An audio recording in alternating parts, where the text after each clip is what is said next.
جتنے جانور ہیں دن رات کی ٹینشن کے بعد آتے کہاں ہیں؟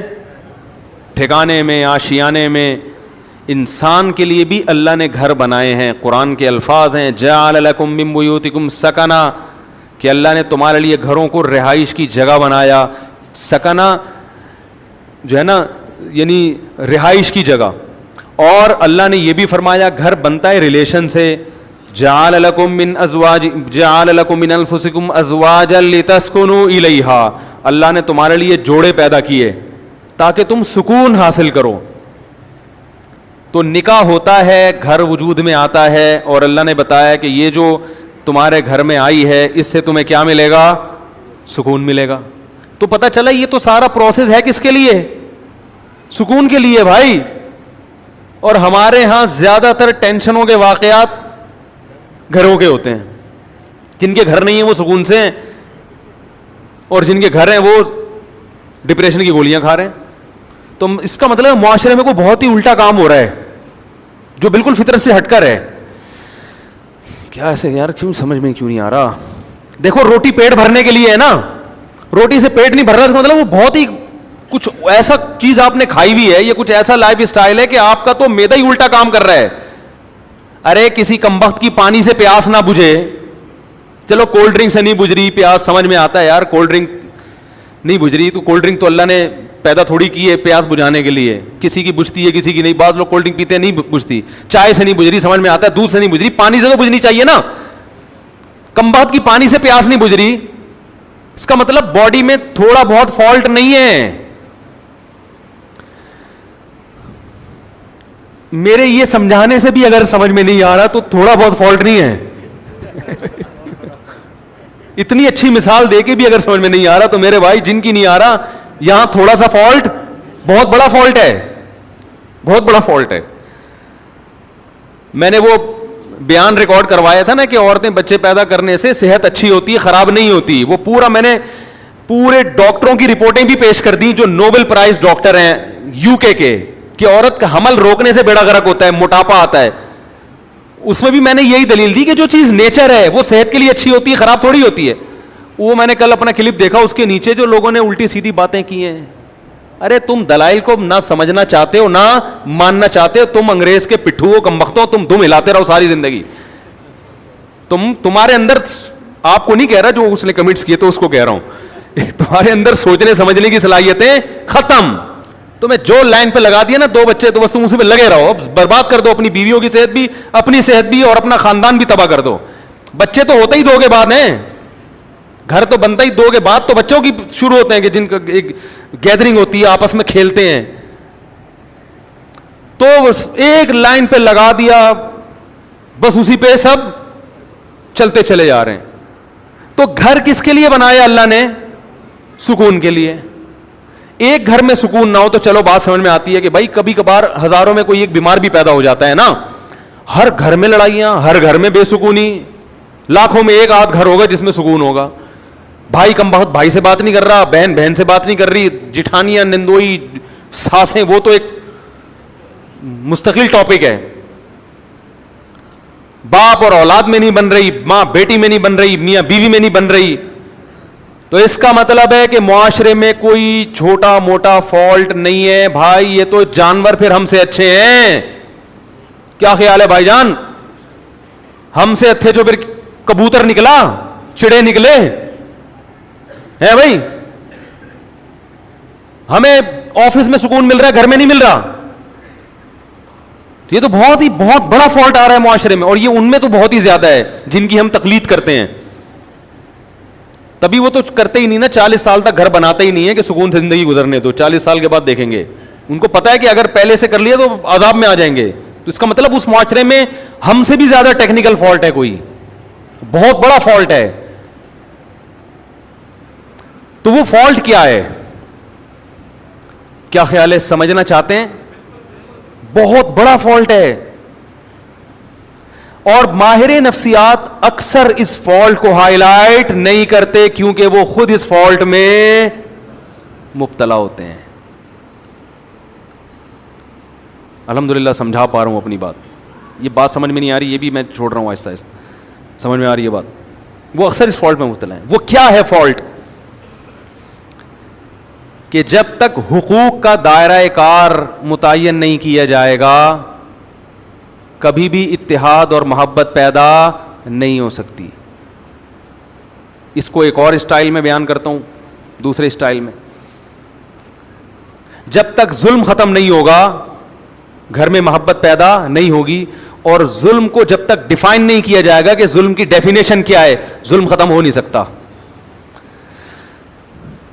نہیں آ رہی بات؟ جو مذہب کو فالو نہیں کرتے, خدا کی قسم لا الہ الا اللہ قیامت تک الٹے لٹک کے پی ایچ ڈی کر لیں نفسیات میں, وہ ظلم کی ڈیفینیشن بیان کر ہی نہیں سکتے کہ ظلم کہتے کسے ہیں. کیونکہ ظلم کہتے ہیں کسی کا حق ادا نہ کرنا. جب آپ کو پتہ ہی نہیں ہوگا اس کا حق ہے کیا, تو ادا نہ کرنا اور کرنا کیا کیا کیا ڈیفینیشن ہوگی, پتہ کیسے چلے گا کہ حق کی ادائیگی کیا ہے اور عدم ادائیگی کیا ہے؟ کیونکہ حق کی ادائیگی کس کا کس پر کتنا حق ہے, کیا حق ہے, وہ نہیں ادا کرے گا تو لڑائیاں ہوں گی نا. میں سمجھ رہا ہوں کہ اس کا مجھ پر حق ہے, وہ سمجھ رہا ہے کہ ہے ہی نہیں, تو کیسے معاملہ چلے گا؟ یہ فیصلہ کون کرے گا کہ یہ مطالبہ درست ہے یا غلط ہے؟ یا تو یہ اسلام بتائے گا. اسلام اگر نہیں بتاتا تو پھر پوری کائنات بیٹھ کے یہ ڈیفائن ہی نہیں کر سکتی کہ کس کے کس پر کیا حقوق ہے, اس میں اختلاف پیدا ہوگا. بعض دفعہ کلچر بتاتا ہے کہ کس کا کس پر کیا حق ہے, وہ کلچر غلط بتا رہا ہوتا ہے, ساری دنیا کہہ رہی ہے کلچر غلط ہے. دیکھو کلچر تو یہ کہتا ہے عورت کو چاہیے کہ جہیز لے کر آئے, کیا خیال ہے, کہتا ہے کہ نہیں کہتا؟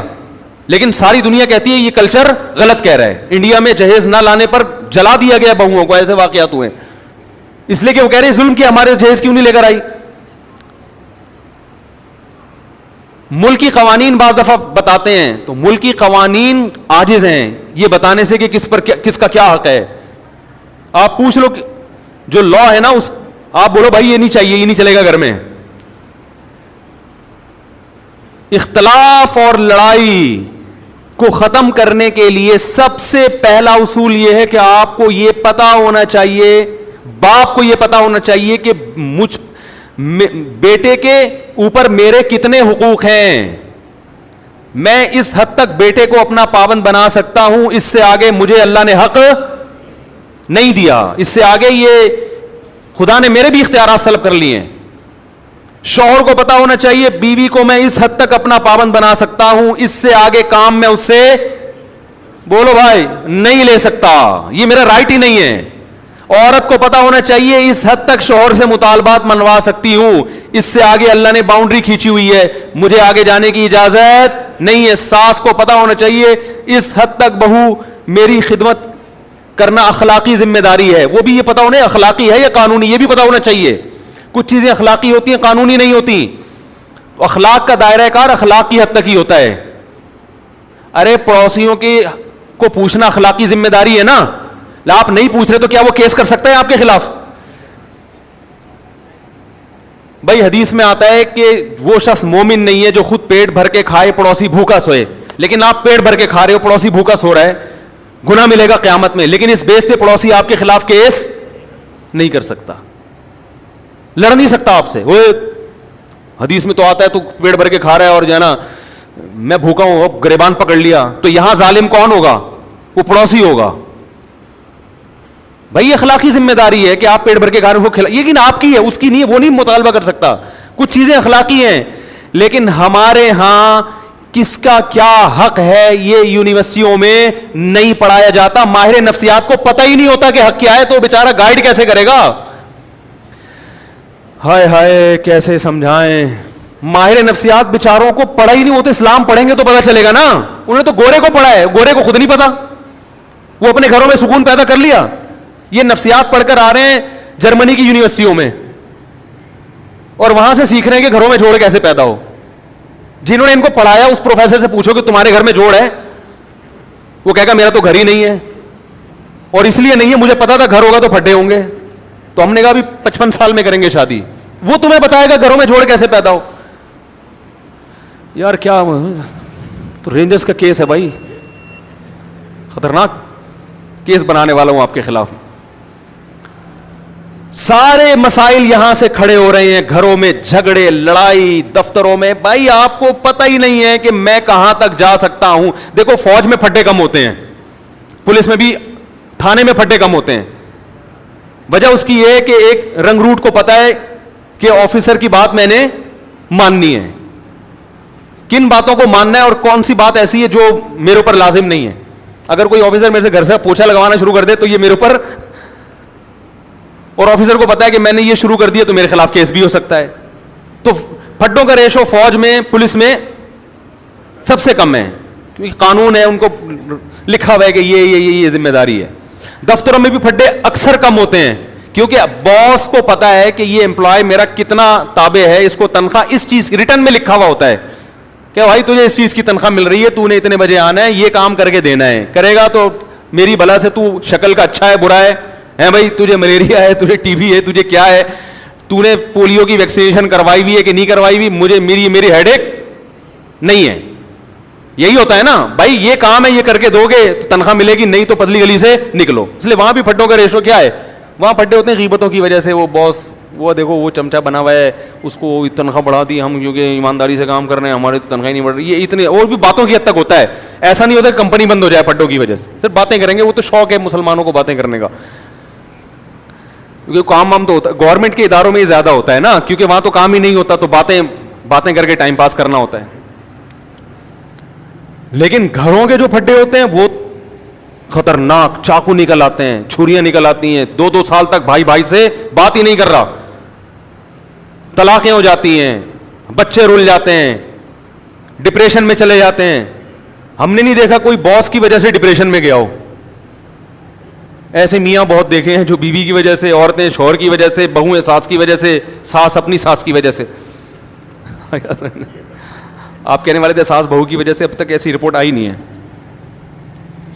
وہ چھوڑیں بھی زیادہ. تو خود سمجھدار ہیں آپ لوگ. وہ ساس بھی ڈپریشن میں آتی ہے, لیکن وہ کس کی وجہ سے, اپنی ساس نے اس کو ڈپریشن کا مریض بنا کے دنیا سے گئی ہوتی ہے, تو وہ آگے پارسل کر رہی ہوتی ہے یہ امانت بہو کی طرف, ٹھیک, کہ مجھے جو وراثت میں ڈپریشن ملی تھی وہ میں پوری کہاں ٹرانسفر کر رہی ہوں, بہو کو. اب جب جھگڑے ہوتے ہیں ساس بہو کے بہت, ہم کہتے ہیں بھائی الگ کرو, تو ماں باپ پھر غیرت کے تانے, ہم نے دودھ پلایا جوان کر دیا, الگ ہو رہے ہو. حالانکہ یہ ماں باپ کا رائٹ نہیں ہے, یہ آپ کا حق ہی نہیں ہے. بیٹا جوان ہو گیا, بالکل الگ رہ سکتا ہے, وہ نہ رہے اچھی بات ہے, ساتھ میں جو برکت ہے وہ الگ, لیکن یہ وہی ہے, اخلاقی کچھ اور چیزیں ہوتی ہیں. لیکن پڑوسی گریبان تھوڑی پکڑ سکتا ہے آپ کا کہ بھئی حدیث میں آتا ہے تو مجھے کھلایا کرو, تو کھلاؤ. تو ماہر نفسیات سے گزارش ہے, جب لوگوں کو موٹیویٹ کیا کریں, کچھ اچھے بھی ہیں الحمدللہ, ہر جگہ اچھے برے بھی ہوتے ہیں, اچھے تو سارے ہی ہیں, لیکن بہت سی چیزوں میں بیچاروں کے پاس خود گائیڈنس نہیں ہوتی, گائیڈنس نہیں ہوتی. وہ انگلش کے الفاظ گھما رہے ہوتے ہیں ایکچولی یوں وغیرہ وغیرہ, مجھے تو اتنی انگلش نہیں آتی. تو بات صحیح ہونی چاہیے, چاہے انگلش میں ہو یا اردو میں ہو یا پنجابی میں ہو. لوگ زبان کو دیکھ رہے ہیں آج کل, اسٹائل کو دیکھ رہے ہیں, باتوں کو, کیونکہ فلموں کا دور ہے نا, ڈراموں کا دور ہے, جس کے اسٹائل اچھے ہیں لوگ متاثر ہو رہے ہیں, بات کو تو دیکھ نہیں رہے. بات بھی ہو اسٹائل بھی ہو پھر مزہ ہے. کیا خیال ہے, بات بھی ہو اور اسٹائل بھی ہو, اور اگر اسٹائل نہیں ہے تو بات کو زیادہ فوکس کرنا چاہیے. اسٹائل کی اتنی ویلیو نہیں ہے, لیکن بات بہرحال صحیح ہونی چاہیے. تو آپ کو یہ پتا ہونا چاہیے کہ میرے ماتحت جو لوگ ہیں, میں ان کو اس حد تک پابند بنا سکتا ہوں, اس سے زیادہ شریعت نے مجھے حق بولو نہیں دی. یہ سب سے پہلے والدین پر آتا ہے. ہمارے یہاں پتہ ہے سسٹم کیا چل رہا ہے, جس کی لاٹھی اس کی بھینس. بیٹا فرما بردار ہوگا تو باپ اس کو نچوڑ لے گا, بولے کہ ہر بات مانتا ہے, تو اس کی یہی غلطی ہے کہ ہر بات مانتا ہے کم وقت. کہیں نو کر دے تو باپ بیٹے کے کو پورے معاشرے میں ذلیل کر دیتا ہے, میرا بیٹا میری بات نہیں مان رہا. ارے وہ ہر بات مان رہا ہے. ایک دفعہ ایک ابا آئے مجھے کہنے لگے میرا بیٹا یہ میرا, میں نے کہا یار ایسے بیٹے آج کل آرڈر پہ نہیں ملتے, اتنا نیک ہیں. ایک چیز میں اگر اس نے انکار کر دیا اور وہ اس کا حق بھی ہے, تو آپ کو تو کہنا چاہیے بیٹا میں یعنی آپ کو تو اس کا دل جیتنا چاہیے, لیکن چونکہ بیٹا فرما بردار مل گیا تو ابا اس کو پوری طرح نچوڑ رہے ہیں. اگر وہی نافرمان ہوتا تو ابا کہتے صرف 100 میں سے 1 بھی مان لے تو میں خوش ہو جاؤں گا. سیزن یہ چل رہا ہے, صحیح ہے نا, موسم چلتا ہے نا, ابھی آم کا موسم ختم, انگور آ گئے, تو سیزن ہوتا ہے نا, جب انگور ہے تو ہر جگہ انگور ہی انگور نظر آئیں گے آپ کو. اور یہی حال ابا کا ہے.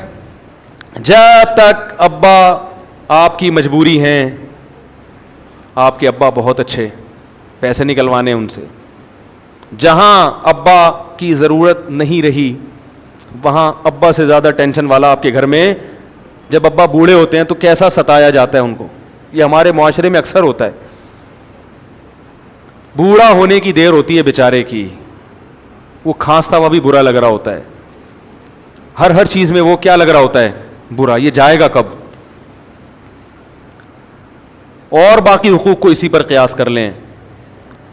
تو یہ جو اللہ نے فرمایا ادخلوا فی السلم کافہ, مکمل اسلام میں داخل ہو جاؤ, اس مکمل میں یہ بھی ہے کہ آپ کو یہ پتہ ہونا چاہیے کہ سامنے والے کے مجھ پر کتنے حقوق ہیں.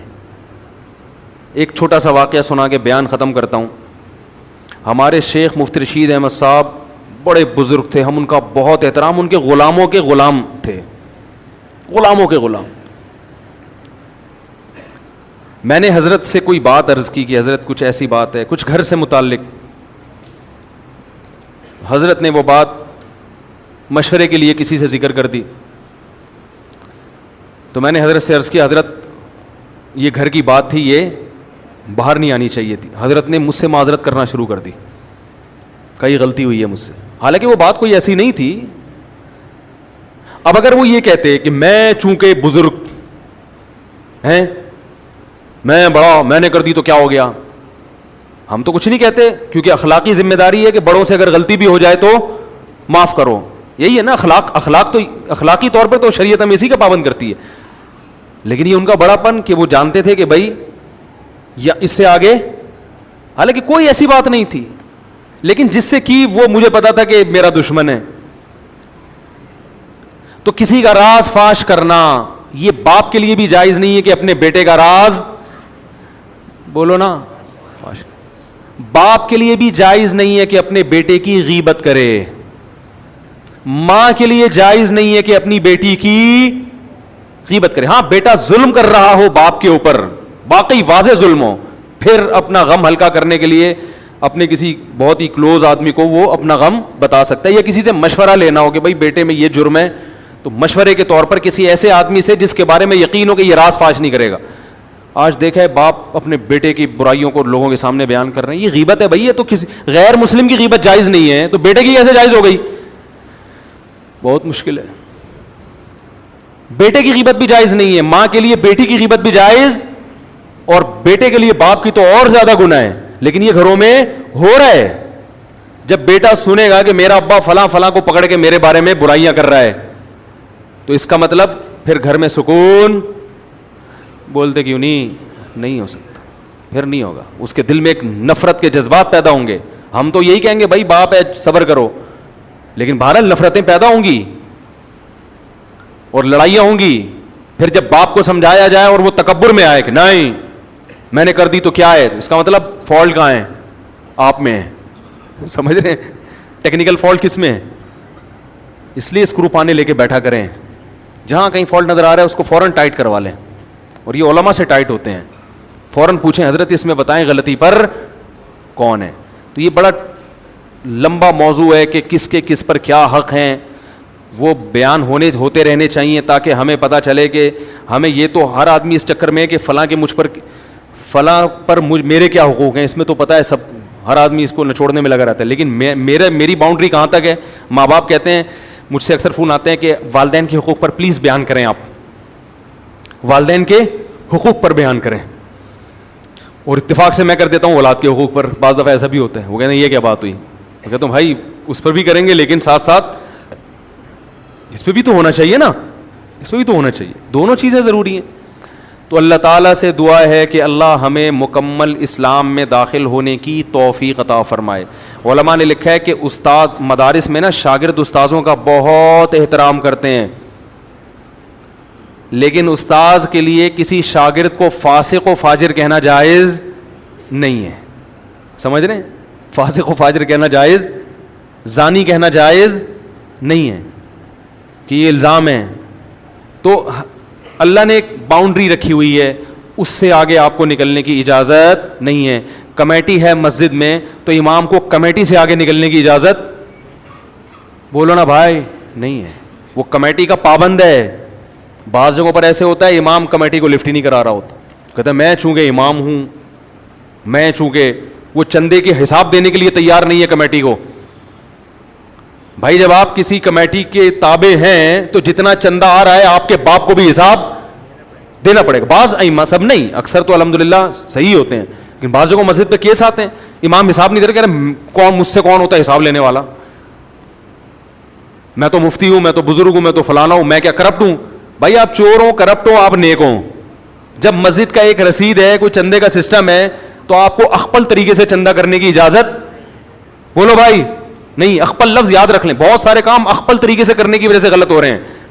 وہ مجھ سے اب لوگ آ کے پوچھتے ہیں حضرت اخپل کا مطلب کیا ہے. پرسوں ایک صاحب اخپل کا مطلب پوچھنے کے لیے آیا تھا, تو وہ پابند ہے. اسی طرح کمیٹی پابند ہے کہ وہ امام کا احترام کرے, اس کے ساتھ ایسے پیش نہ جیسے ملازمی, اوئے ادھر اوئے ٹائم دیکھ رہا ہے کیا ہو رہا ہے, ہیں تمہیں بولا تھا 40 پہ نماز 45 پہ کھڑی کر رہے ہو تم, ہیں تمیز سے, ٹھیک ہے نا, ریکویسٹ کے ساتھ. تو مسجدوں میں بھی لڑائیاں, گھروں میں بھی, اللہ تعالیٰ ہماری حفاظت فرمائے اور ہمیں یہ جاننے کی توفیق عطا فرمائے کہ ہمارا کس پر کتنا حق ہے.